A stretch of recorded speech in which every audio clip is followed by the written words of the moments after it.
Maine is currently the only state in New England that doesn't provide paid family and medical leave benefits for workers. Sierra Whaley went to a press conference discussing that last push for what they say are critical benefits for Mainers. This is good policy, this is sound policy, this is necessary policy, and it is humane policy.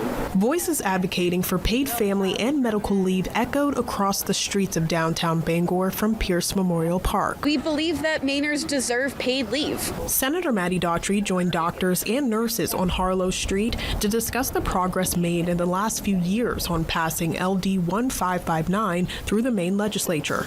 Dr. Noah Nesson spoke on his own behalf, stressing the need for the bill. Our patients, my patients, are forced to delay or deny themselves care because they can't afford to take the time off to access that care.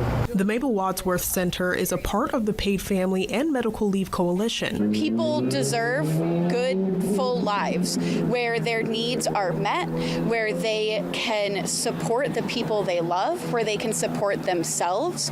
As someone who is a cancer survivor myself, this is something that also has a little bit of a personal element to me. I introduced this bill when I first got elected at 25, and at that point I had seen and lost a close family member to terminal cancer, and so I'd seen what the end of her life looked like and what, having the village around her and how that contributed to her very precious end of life. Daughtry said it's hard to provide family and medical leave benefits for smaller businesses in Maine. I love getting to hear from employers who, have really great practices in their businesses that they'd love to see in the state program, and really figuring out how we make a program for Maine. Sierra Whaley, WABI TV5 News, Bangor.